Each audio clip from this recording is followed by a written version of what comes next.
आज हम बात करेंगे आत्म परिचय की। जब तक आत्म का अर्थात स्वयं अपना परिचय नहीं होता, तब तक हमारे पास आत्मविश्वास नहीं हो सकता। परंतु अपनी पहचान करने का क्या अर्थ होता है, कभी विचार किया है? सोचिए, जब कोई आपसे पूछता है कि आप कौन हैं, तो क्या उत्तर देते हैं? कहते हैं कि मैं इनका पुत्र हूं, मैं शिक्षक हूं अथवा सेना में जवान हूं, चिकित्सक हूं अथवा व्यापारी हूं, या पुत्री हूं, उसका पति या पत्नी हूं, उसका पिता या उसकी माता हूं। हमारा परिचय सदा ही किसी अन्य के कारण होता है। हम स्वयं को समाज की दृष्टि से देखते हैं, और यदि हमारी पहचान लोग देते हैं तो हमारे विचार अपने किस प्रकार हो सकते हैं? विचार यदि अपने नहीं होते तो आत्मविश्वास किस प्रकार हो सकता है? आत्म परिचय के लिए हमें स्वयं अपने आप से पूछना होगा कि हम कौन हैं। किंतु प्रथम तो हमारा मन वही कहेगा जो हम दूसरों से कहते हैं। समाज की दी हुई पहचान को छोड़कर कुछ गहराई से विचार करेंगे तो क्या उत्तर मिलेगा?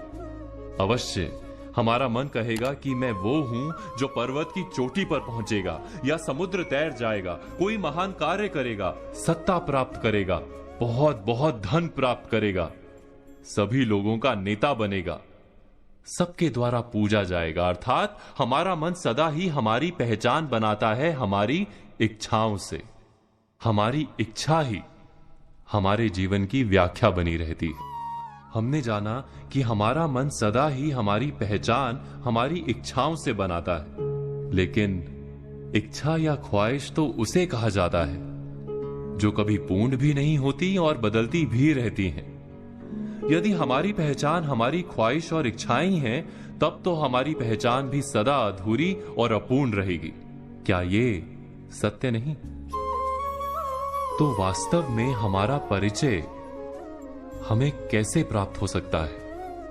हमारी पहचान वास्तव में ना वो है जो समाज हमें देता है, ना ही वो है जो हमारी इच्छाओं के कारण हम ओढ़ लेते हैं। कुछ और गहराई से विचार करने पर हमें अपनी पहचान मिलती है। हमें अपना हृदय उत्तर देता है कि मैं निडर हूं अथवा भयभीत हूं, मैं आलसी हूं अथवा कार्य करने वाला हूं, मैं आसक्त हूं अथवा उदासीन हूं, मैं बंधा हुआ हूं अथवा मुक्त हूं।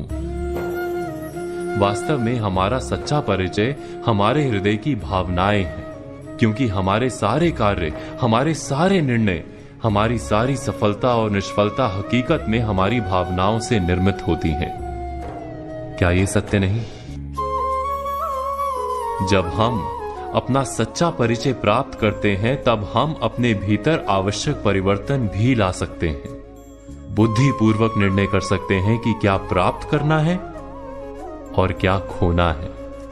उसके बाद हम वास्तव में कोई भी कार्य करने के लिए आत्मविश्वास के साथ खड़े हो सकते हैं। अर्थात जब स्वयं अपनी सच्ची पहचान हमें प्राप्त होती है, तभी सच्चा आत्मविश्वास भी जन्म लेता है, और आत्मविश्वास ही जीवन की कुंजी है।